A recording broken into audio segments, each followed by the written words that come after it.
We are going to read the story named Father's Health, written by R.K. Narayan. At first, we are going to read something about the author and then about the text. Okay, see here. R.K. Narayan was born in 1906, মানে 1906 খ্রিস্টাব্দে আর K Narayan জন্মেছিলেন, and died in 2001, এবং 2001 সালে তিনি মারা গিয়েছিলেন। আর K Narayan is one of the leading figures of early Indian literature in English.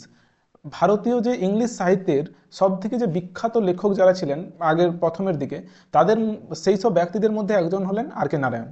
His notable works include Malgudi Days and The Guide. তার হচ্ছে যে নোটেবল যে সবথেকে প্রধান যে লেখাগুলো সেগুলো হচ্ছে Malgudi Days and The guide.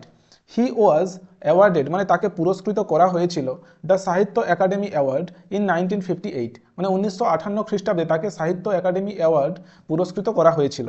এই জায়গাটা দেখো প্যাসিভ ভয়েসে দেওয়া আছে, হি ওয়াজ অ্যাওয়ার্ডেড মানে তাকে দেওয়া হয়েছিল। Okay, The Guide, for The Guide মানে দ্য গাইড যে তার লেখাটা, সেই লেখার জন্য তাকে এই সাহিত্য একাডেমি অ্যাওয়ার্ড দেওয়া হয়েছিল।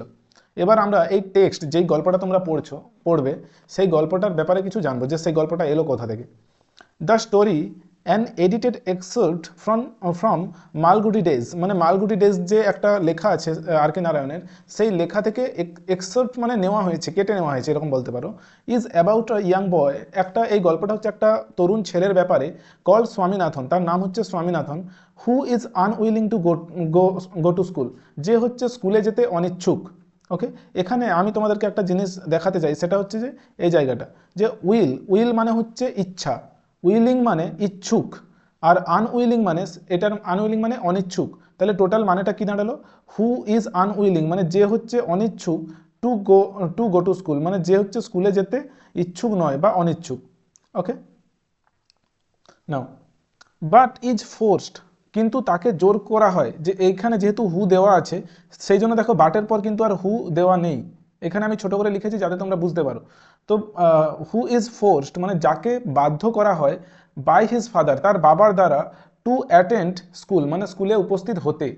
দ্য স্টোরি এক্সপ্লোরস হাউ, মানে এই যে গল্পটা এক্সপ্লোর করে মানে আরও গভীরভাবে পরীক্ষা নিরীক্ষা করে বা তুলে ধরে, হাউ মানে কিভাবে, through the events that follow মানে যেই ঘটনাগুলো এই গল্পে ঘটেছে সেই ঘটনাগুলোর মধ্যে কিভাবে স্বামীজ অরিজিনাল রিজার্ভেশনস মানে স্বামীর যে সত্যিকারের যে ধারণাগুলো ছিল অ্যাবাউট হিজ টিচার তার শিক্ষকের ব্যাপারে, স্যামুয়েল তার টিচারের নাম Samuel, get transformed considerably, get transform মানে পরিবর্তন হয়ে গিয়েছিল, কনসিডারেবলি মানে ধীরে ধীরে।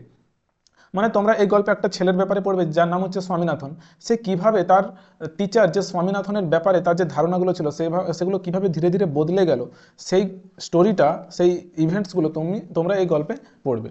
ওকে, তো দেখো in the very first line we are seeing here that laying in bed মানে বিছানায় শুয়ে থেকে, লেইং ওয়ার্ডটা হচ্ছে প্রেজেন্ট পার্টিসিপল। প্রেজেন্ট পার্টিসিপল তো আমরা গ্রামারে পড়েছো, যেমন আমরা যদি বলি, এখানে আমি একটু জুম করছি, যে টেকিং দ্য কাপ, টেকিং মানে কি নিয়ে, ওকে, টেকিং দ্য কাপ মানে কাপটি নিয়ে, ফ্রম দ্য টেবিল মানে টেবিল থেকে, সি গেভ মি সে আমাকে দিয়েছিল। তো এই যে টেকিং ওয়ার্ডটা এটা হচ্ছে প্রেজেন্ট পার্টিসিপল। সেরকমই এখানে আরেকটা জিনিস তোমাদেরকে দেখাতে চাই, সেটা হচ্ছে দেখো এই যে দুটো ভার্বের আমাদের অনেকের কনফিউশন থাকে কীরকম, লাই মানে হচ্ছে মিথ্যা বলা, আর লাই মানে শুয়ে থাকাও হয়। এই যেইটা মিথ্যে বলা এটার পাস্ট বা ভি2 হচ্ছে লায়েড, আর ভি3ও লায়েড, এবং যখন আমরা এই লাইয়ের সাথে আইএনজি যোগ করবো তখন আবার বানানটা চেঞ্জ হয়ে যায় LYING।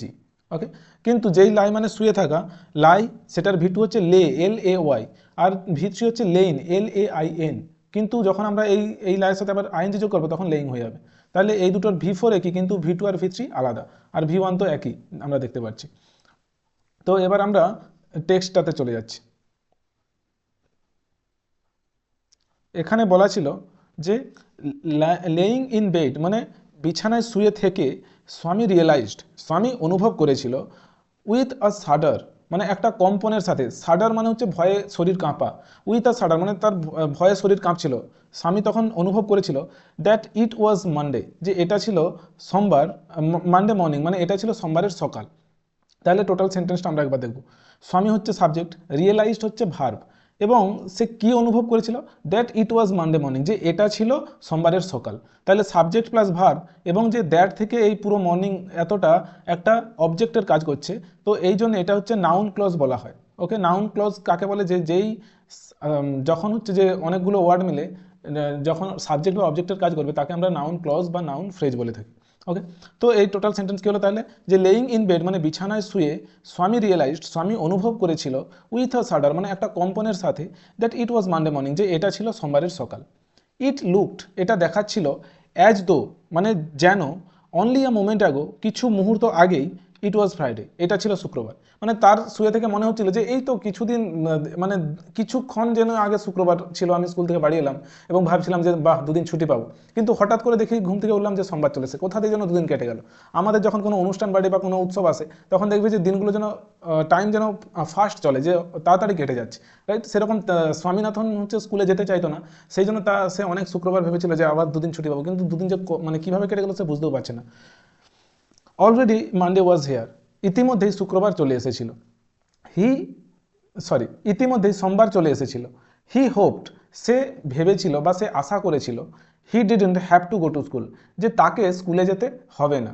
এই যে এখানে হিয়ের পর ডিডন্ট হ্যাভ আছে, এটা কেন হলো সেই জন্য আমি তোমাদেরকে একটা গ্রামার দেখাতে চাই, জাস্ট আমি দেখিয়ে দিচ্ছি, বেশি ডিটেলসে যাচ্ছি না। এখানে দেখো, যখন আমি বলছি আই হ্যাভ এ গিটার, এখানে হ্যাভের সাথে আর অন্য কোনো ভার্ব নেই, সেই জন্য এটাই হচ্ছে মেন ভার্ব।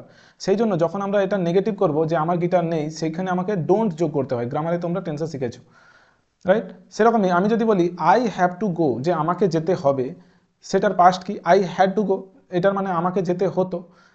এবার এইটাকে যদি আমি নেগেটিভ করি যে আমাকে যেতে হতো না, আমাকে যেতে হতো না, তখন নেগেটিভে আমাকে হেডের আগে একটা নট যোগ করতে হবে, কিন্তু নট একা বসে না, তোমরা গ্রামারে শিখেছো নটের জন্য কি বসাতে হবে, একটা হেল্পিং ভার্ব, সেই জন্য পাস্ট টেন্সে হেল্পিং ভার্ব হিসেবে ডিড বসেছে, তাহলে আই ডিড নট হলো।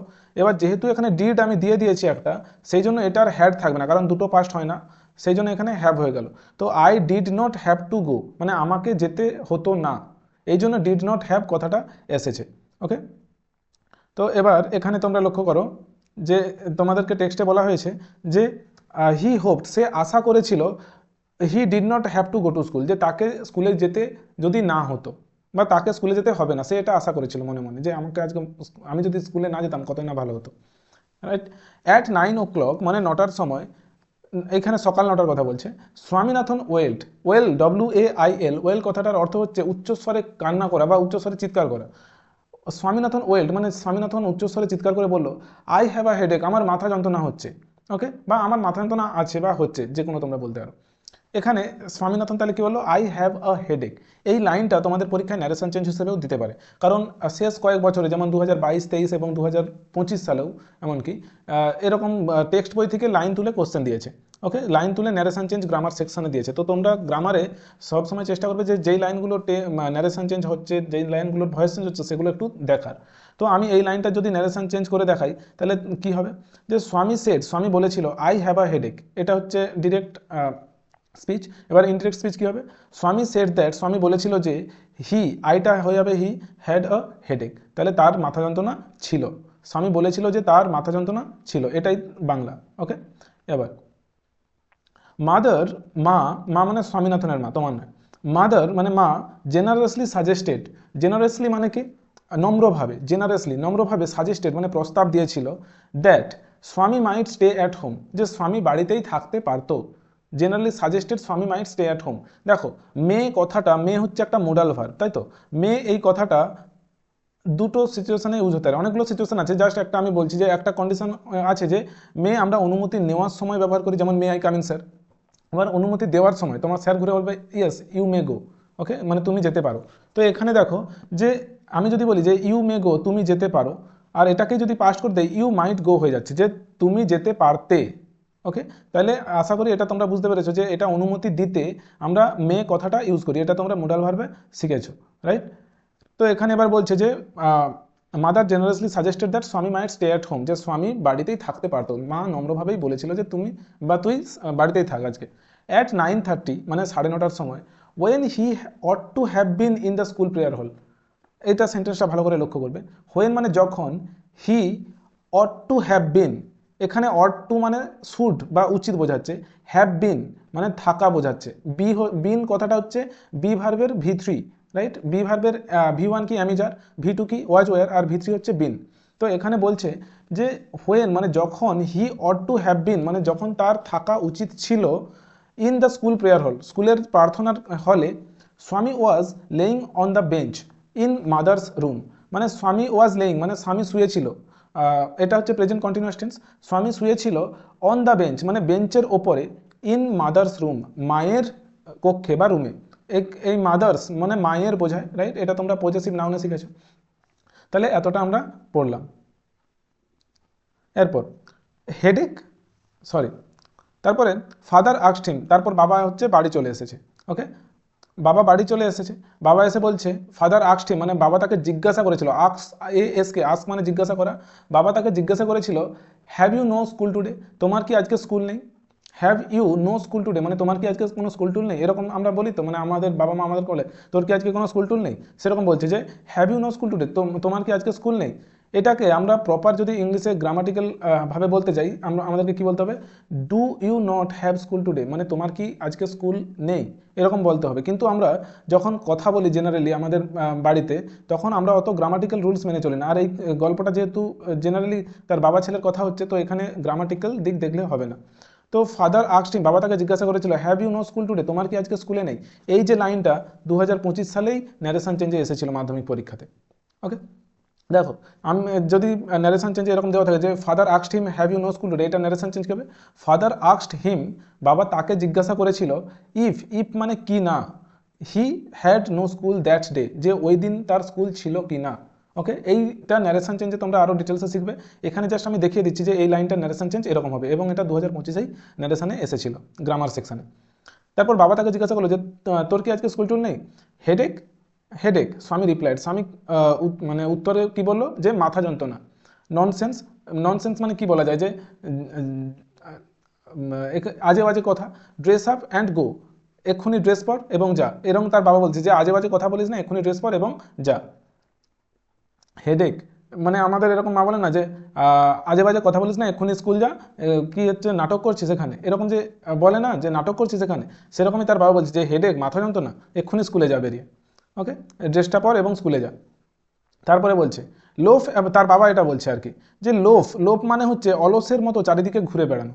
ওকে, লোফ অ্যাবাউট লোফের পর অ্যাবাউট বসে, এটা অ্যাপ্রোপ্রিয়েট প্রিপোজিশন বলা হয়।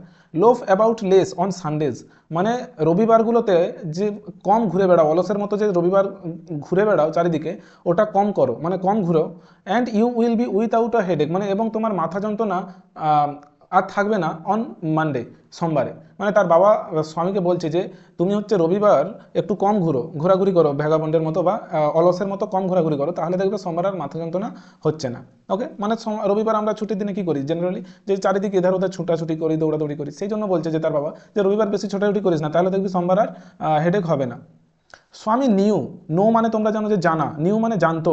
স্বামী জানতো how strict his father could be.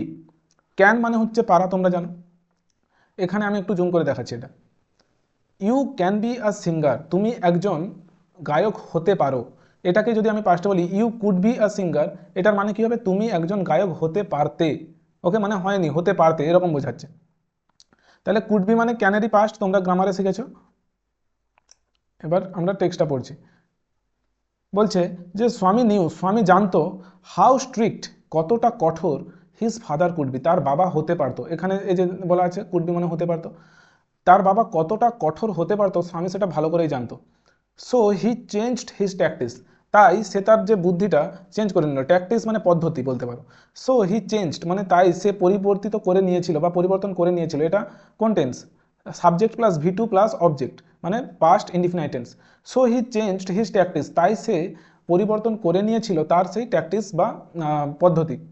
I can't go so late to the class, মানে আমি ক্লাসে এত দেরি করে যেতে পারবো না। তাহলে স্বামী এবার কি বলতে শুরু করলো, প্রথমে বললো মাথা যন্ত্রণা, এবং এবার তার বাবা যখন একটু কঠোরভাবে বললো যে এক্ষুনি স্কুলে যা, তখন স্বামী তার ট্যাকটিস চেঞ্জ করে কি বললো যে আমি এত দেরি করে স্কুলে যেতে পারবো না। ওকে, কারণ কি, তারপর সে কারণ বলছে। এখানে ছবিটা দেখতে পাচ্ছ যে স্বামী হচ্ছে তার বাবা দাঁড়িয়ে আছে এবং সে এরকম বেঞ্চে শুয়ে আছে। তারপরে দেখো কারণ কি বলছে, এটা আরেকটু জুম করে নিচ্ছি আমি। ইউ উইল হ্যাভ টু, দেখো সে স্বামী বললো যে I can't go to school so late, আমি হচ্ছে এত দেরি করে স্কুলে যেতে পারবো না, রাইট। কিন্তু এখানে তারপরে তার বাবা রিপ্লাই দিচ্ছে, দেখো ইউ উইল হ্যাভ টু। এখানে আমি যদি তোমাদেরকে দেখাই, এইখানে সেন্টেন্সটাতে ছিল যে আই ক্যানট গো, আমি যেতে পারবো না, রাইট। সো লেট মানে এত দেরি করে টু দ্য ক্লাস, এখানে একটা ওয়ার্ড আছে যেটা ভার্ব আছে যেটা হচ্ছে গো, রাইট। এইটা হচ্ছে ইংলিশে আমরা রিপিটেশন বলি, যে রিপিটেশন আমরা ইংলিশে সবসময় অ্যাভয়েড করার চেষ্টা করি। এখানে তোমরা দেখতে পাচ্ছ যে ওই গো কথাটা আর বলা হচ্ছে না। তার বাবা যখন মানে রিপ্লাই দিচ্ছে তখন কি বলছে যে ইউ উইল হ্যাভ টু, মানে তোমাকে যেতে হবে। এখানে যেতে কথাটা আর বলছে না, গো কথাটা আর বলছে না, শুধু বলে দিচ্ছে ইউ উইল হ্যাভ টু। এটা তোমাদেরকে একটু বুঝাচ্ছি। যদি ধরো এ নামের একটা ব্যক্তি আছে, এ বললো আর ইউ গোয়িং টুডে, তুমি কি আজকে যাচ্ছ? ওকে, ধরো তোমার বন্ধু তোমাকে বললো যে আর ইউ গোয়িং টুডে, তুমি কি আজকে যাচ্ছ বা তুই কি আজকে যাচ্ছিস? বি তখন বলবে yes I am. Yes I am মানে এখানে আই এম গোয়িং বলা উচিত ছিল, কিন্তু যেহেতু এখানে এ গো কথাটা বলে দিয়েছে সেই জন্য বি ওটা রিপিট করছে না। ওকে, এটা তোমরা ভার্বে গ্রামারে শিখে থাকবে। তাই জন্য এটাকে রিপিটেশন অ্যাভয়েড করার জন্য, কারণ ইংলিশে রিপিটেশন সবসময় অ্যাভয়েড করা হয় যাতে শুনতে ভালো লাগে। এই সেই রকমই সেখানে যেহেতু একবার স্বামী বলে দিয়েছে যে আই ক্যানট গো, সেই জন্য তার বাবা বলছে ইউ উইল হ্যাভ টু। এখানে গো বলা উচিত ছিল কিন্তু ইংলিশে রিপিট করার জন্য এখানে বলা হচ্ছে না। ইউ উইল হ্যাভ টু মানে তোমাকে যেতে হবে। এখানে যেতেটা বাংলায় আমরা বলছি কিন্তু ইংলিশে নেই, তোমাকে যেতে হবে। It is your own fault, এটা তোমার নিজের ফল্ট মানে কি বলবো, এটা তোমার নিজের ভুল। What will the teacher think, teacher কি ভাববে। দেখো এখানে হচ্ছে যে স্বামী তারপর বলছে what will the teacher think, teacher কি ভাববে if I go so late, আমি যদি এতটা দেরি করে যাই। সো লেট মানে এতটা, সো মানে এতটা, লেট মানে দেরি করে। আমি যদি এত দেরি করে যাই টিচার কি ভাববে। ওকে, এই যে what will the teacher think, এই সেন্টেন্স স্ট্রাকচারটা কিভাবে তৈরি হয়েছে এটা আমি তোমাদেরকে একটু দেখাতে চাই। জাস্ট দেখো, আমি যদি এ ব্যক্তি বললো যে দে উইল বাই, তারা কিনবে, কি কিনবে বলা নেই, যে দে উইল বাই, দেটা হচ্ছে সাবজেক্ট, উইলটা হচ্ছে হেল্পিং ভার্ব আর বাইটা মেন ভার্ব। তখন বি বলবে, বি জিজ্ঞাসা করবে হোয়াট উইল দে বাই, তারা কি কিনবে। এই উইলটা আগে চলে আসে, তোমরা টেন্সে শিখেছো উইলটা কোথায় আসে, আগে আসে। যখন আমরা ইন্টারোগেটিভ করবো হেল্পিং ভার্বটা আগে চলে আসে, এবং যেহেতু এখানে জিজ্ঞাসা করছে কি কিনবে সে, সেই জন্য হোয়াট এসে গেছে, রাইট। তাহলে প্রথমে ডব্লিউএইচ ওয়ার্ড, তারপরে হেল্পিং ভার্ব, তারপরে সাবজেক্ট, তারপরে হলো মেন ভার্ব, এটাই সেন্টেন্স স্ট্রাকচার। এখানে দেখো এবার কি বলছে, হোয়াট উইল, হোয়াট হচ্ছে ডব্লিউএইচ ওয়ার্ড হলো, তারপরে হেল্পিং ভার্ব, তারপরে দ্য টিচার হচ্ছে সাবজেক্ট, আর থিংটা হচ্ছে মেন ভার্ব। ওকে, তাহলে এইখানের সাথে দেখো ম্যাচ করে যাচ্ছে এইটার সাথে। তাহলে what will the teacher think, শিক্ষক মহাশয় কী ভাববেন if I go so late, আমি যদি এত দেরি করে যাই। টেল হিম মানে তাকে বলে দেবে, তাকে বলে দেবে। এখানে তোমরা গ্রামারে যখন ইন্টারোগেটিভ সেন্টেন্স যখন তোমরা ইম্পারেটিভ সেন্টেন্স শিখো তখন তোমরা শিখে থাকবে যে আমরা হচ্ছে যে ইউ কথাটা বলি না। হয় আমি যদি বলি তুমি এক্ষুনি বাইরে বেরিয়ে যাও, এরকম বলি না। ধরো আমি আর তুমি দুজনে রুমের মধ্যে আছি, তখন আমি কি বলবো, যে যদি তুমি আমাকে বলতে যাও যে তুমি এক্ষুনি রুম থেকে বেরিয়ে যাও, তখন তুমি ইউ কথাটা অ্যাভয়েড করবে, শুধু বলবে যে গেট আউট বা তুমি ভিতরে এসো। এরকম শিক্ষক মহাশয় বলে না তুমি ভিতরে এসো, শুধু বলে কাম ইন। তাহলে ইউটা কি উজ্জ্ব থাকে, এটা তোমরা গ্রামারে শিখেছো। তো এখানে তার বাবা অ্যাকচুয়ালি বলছে টেল হিম মানে তাকে বলো, এখানে ইউটা উজ্জ্ব। Tell him you had a headache, যে তোমার একটি মাথা যন্ত্রণা ছিল, একটি মাথা যন্ত্রণা মানে তোমার মাথা যন্ত্রণা ছিল, and so you are late. তাই হচ্ছে যে এখানে দেখো ইউ কথাটা আবার উজ্জ্ব করে দিচ্ছে। এখানে যেহেতু বলে দিচ্ছে যে তাকে বলে দেবে যে তোমার মাথা যন্ত্রণা ছিল, অ্যান্ড সো আর লেট, এখানে ইউটা নেই দেখতে পাচ্ছ, কারণ কি রিপিটেশন অ্যাভয়েড করছে। অ্যান্ড সো আর লেট, তাই জন্য তুমি দেরি করে গিয়েছো, right. He will scold me, এবার স্বামী বলছে সে আমাকে বকাবকি করবে। হি উইল সাবজেক্ট, তারপরে হেল্পিং ভার্ব, তারপরে স্কোল্ড মানে বকাবকি করা, মি মানে আমাকে। দেখো এইটা হচ্ছে যে যদি আমি ভয়েস চেঞ্জ করি কি হবে, হি উইল স্কোল্ড মি, এটার ভয়েস চেঞ্জ করলে কি হবে, মিটা প্রথমে চলে আসবে, মি থেকে কি হয় আই, এবং তারপরে যেহেতু এটা ফিউচার ইনডিফিনাইট টেন্সে আছে সেই জন্য আয়ের পর কি বসবে শ্যাল বা উইল, তো আয়ের পর আমি শ্যাল বসেছি। তারপরে ভয়েস চেঞ্জে বি বসে তোমরা জানো। আর এই স্কোল্ড এটা হচ্ছে এখানে ভি1 আছে, এখানে ভি3 হয়ে যাবে। তাহলে কি হলো, আই শ্যাল বি স্কোল্ডেড মানে আমাকে বকা হবে, বাই হিম তার দ্বারা, হিটা শেষে চলে এসে, বাই হিম মানে তার দ্বারা। ওকে, তাহলে এটা কি হি উইল স্কোল্ড মি মানে সে আমাকে বকবে, আর ভয়েস চেঞ্জের মানে কি হবে, আমাকে বকা হবে তার দ্বারা। ইফ আই সে সো, যদি আমি এরকমটাই বলি। ওকে, এটাতে এখানে আরেকটাও গ্রামার আছে দেখো, হি উইল স্কোল্ড মি সে আমাকে বকবে, ইফ আই সে সো যদি আমি এরকমটাই বলি, রাইট। সো মানে এরকমটাই বা তাই, যদি আমি তাই বলি সে আমাকে বকবে। এই যে ইফ থেকে সো পর্যন্ত এটা হচ্ছে অ্যাডভার্ব ক্লজ বলা হয়। ওকে, কারণ কি এটা অ্যাডভার্বের মতো কাজ করছে। কি কেন অ্যাডভার্ব কিভাবে বুঝলাম, হি উইল স্কোল্ড মি, আমি তোমাকে বললাম যে হি উইল স্কোল্ড মি সে আমাকে বকাবকি করবে। তুমি জিজ্ঞাসা করলে কেন, হোয়াই, তুমি হোয়াই জিজ্ঞাসা করলে হোয়াইয়ের উত্তরে এটা বলবো যদি আমি এরকমটা বলি। তাহলে এটা যেহেতু হোয়াইয়ের উত্তর দিচ্ছে এই ক্লজটা, সেই জন্য এটা তো সাবঅর্ডিনেট ক্লজ, এটা যেহেতু হোয়াইয়ের উত্তর দিচ্ছে সেই জন্য এটা হচ্ছে অ্যাডভার্বিয়াল ক্লজ। ওকে, তো হি উইল স্কোল্ড মি, সে আমাকে বকাবকি করবে যদি আমি এরকমটাই বলে থাকি তাকে। তারপরে দেখো আবার এখানে দেখো উইল হি, তারপরে উইলটা প্রথমে এসেছে হেল্পিং ভার্ব হিসেবে, তারপরে সাবজেক্ট, তারপরে মেন ভার্ব কি স্কোল্ড। এখানে স্কোল্ড থাকাটা উচিত ছিল কিন্তু ইংলিশে রিপিটেশন বারণ, সেই জন্য এখানে আর রিপিট করছে না। উইল হি মানে সত্যি কি সে বকবে, এখানে যেহেতু একবার স্কোল্ড বলে দিচ্ছে তাই এখানে আর স্কোল্ড বলছে না। দেখো আমি এখানে লিখে দিচ্ছি যে স্কোল্ড নেই, তার বাবা শুধু বলছে উইল হি, মানে উইল হি স্কোল্ড মানে সে কি বকবে। লেট আস সি, চলো দেখা যাক। লেট আস সি এটা ইম্পারেটিভ সেন্টেন্স, লেটস মানে কি চলো আমরা, আর সি মানে দেখা, তো চলো দেখা যাক। What is his name, what is his name, তার নাম কি। ওকে, দেখো হিজ নেম, আর যেহেতু এটা জিজ্ঞাসা করছে ইজ চলে এসছে সেই জন্য, আর হচ্ছে যে কি এই কথাটার জন্য হোয়াট এসছে, what is his name, sentence স্ট্রাকচারগুলো লক্ষ্য করবে। তার নাম কি জিজ্ঞাসা করলো, কে জিজ্ঞাসা করলো, এটা তার বাবা। এটা আমি এখানে দেখাচ্ছি যে দেখো হি ইজ প্লেয়িং, সে খেলছে, তারপরে এই ইজটা প্রথমে চলে আসবে, এটার মানে কি হবে ইজ হি প্লেয়িং মানে সে কি খেলছে। তারপর যদি এখানে একটা WH ওয়ার্ড যোগ করে দেই, হোয়াই ইজ হি প্লেয়িং, মানে দেখো শুধু এটার সাথে হোয়াই যোগ করে দিয়েছে এখানে, হোয়াই ইজ হি প্লেয়িং মানে সে কেন খেলছে। তাহলে সে কি খেলছে আর সে কেন খেলছে দুটোর পার্থক্য বুঝতে পারছো, এখানে শুধু হোয়াই যোগ করে দিয়েছি। সেরকমই এখানে কি বলছে, হোয়াট ইজ হিজ নেম, তার নাম কি। তারপর স্বামী রিপ্লাই দিচ্ছে স্যামুয়েল, তাহলে স্বামী প্রথমবার তার টিচারের নাম কি বললো, যে তার নাম হচ্ছে Samuel. Does he always scold the students, সে কি সর্বদা ছাত্রছাত্রীদের বকাবকি করে। এখানে লক্ষ্য করো ডাজ ওয়ার্ডটা হচ্ছে হেল্পিং ভার্ব, হিটা সাবজেক্ট, স্কোল্ড হচ্ছে main verb, the students object. Okay, তোমরা এটা প্রেজেন্ট ইনডিফিনাইট টেন্সের ইন্টারোগেটিভ সেন্টেন্সে শিখেছো, যে আমি যদি বলি হি গোজ টু স্কুল, সে স্কুলে যায়, এটা প্রেজেন্ট ইনডিফিনাইট টেন্স। এটাকে যদি আমি নেগেটিভ করি কি হবে, সি ডাজ নট, সরি আমি হি বলে ফেলছিলাম probably, she goes to school মানে সে স্কুলে যায়, she does not go to school, সে স্কুলে যায় না। তাহলে এখানে হচ্ছে মেন ভার্ব গোজ, এখানে যখনই আমি নেগেটিভ করতে যাবো আমাকে একটা নট বসাতে হবে, এবং নট একা বসে না, তার আগে একটা হেল্পিং ভার্ব বসে, তাই জন্য আমি ডাজ বসিয়েছি, কারণ কি সি এর পরে ডাজ হয়, যেহেতু এখানে ডু আছে, ডু এর পরে ইয়েস আমি অলরেডি যোগ করে দিয়েছি, সেই জন্য আর গো এর পরে ইয়েস যোগ করার দরকার নেই, তাই জন্য কী হবে she does not go to school, সে স্কুলে যায় না।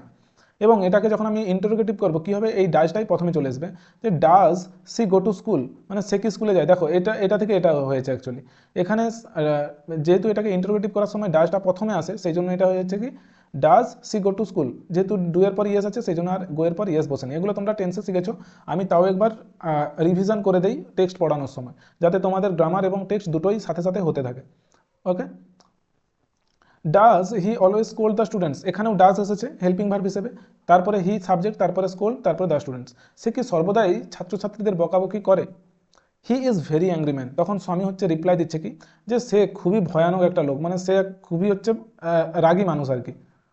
হি ইজ ভেরি অ্যাংরি ম্যান, সে খুবই একজন রাগী মানুষ। এখানে এই যে ম্যান কথাটা এটা হচ্ছে কমন নাউন, আর এই কমন নাউনের আগে সর্বদা আর্টিকেল বসে তোমরা জানো, সেই জন্য এই ওয়ার্ডটা বসেছে।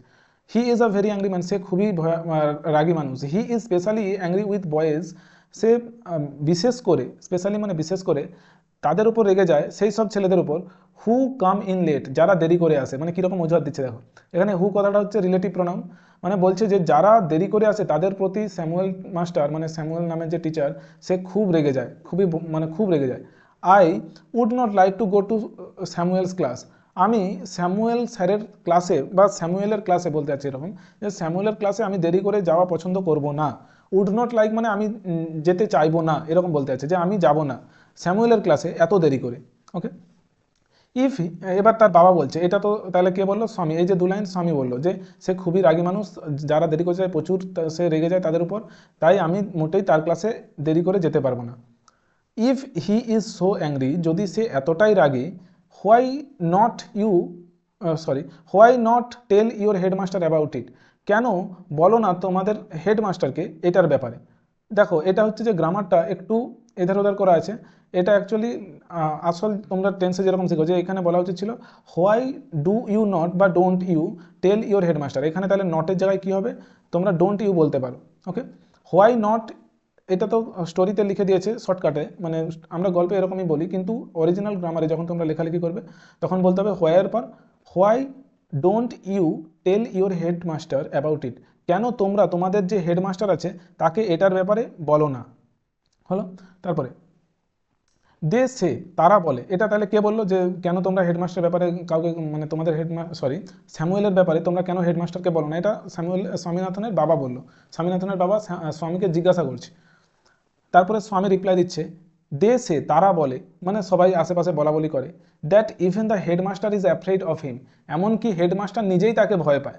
ওকে, তো এখানে একটা গ্রামার আছে যে অফ, অফ হচ্ছে একটা প্রিপোজিশন, এবং প্রিপোজিশনের পরে সর্বদা হচ্ছে নাউন বা প্রোনাউনের অবজেক্টিভ কেস বসে। ওকে, এখানে লিখে দিয়েছি যে প্রিপোজিশনের পর সর্বদা নাউন বা প্রোনাউনের অবজেক্টিভ কেস বসে। দেখো, they say that even the headmaster is afraid of him, তারা বলে যে এমনকি হেডমাস্টারও তাকে ভয় পায়। ওকে, এটাকে যদি আমি ন্যারেশন চেঞ্জ করি তাহলে কি হবে দেখো, দে সে, তারা বলে, দ্য এইচ এম মানে হেডমাস্টার ইজ অ্যাফ্রিড অফ হিম, এটা ডিরেক্ট স্পিচ। এটাকে যদি আমি এরকম করে যাই যে they say that the H M বা headmaster was afraid of him, কারণ এখানে ইজ আছে, এখানে তোমরা ওয়াজ করে দেবে, এটা ভুল হয়ে যাবে, কারণ তোমরা জানো যে এখানে সে আছে মানে এটা প্রেজেন্ট টেন্স। আর যখন রিপোর্টিং ভার্ব যখন প্রেজেন্ট এবং ফিউচার টেন্সে থাকে, তখন রিপোর্টেড স্পিচের যে টেন্স সেটা অপরিবর্তনীয় থাকে, সেটা চেঞ্জ হয় না। তো এখানে হবে কি, দে সে দ্যাট মানে তারা বলে যে the H M is afraid of him, মানে এই ধারে যেহেতু প্রেজেন্ট আছে তাই এই ধারে টেন্সের কোনো চেঞ্জ হচ্ছে না। এটা প্রেজেন্ট ইনডিফিনাইট ছিল, প্রেজেন্ট ইনডিফিনাইটই আছে।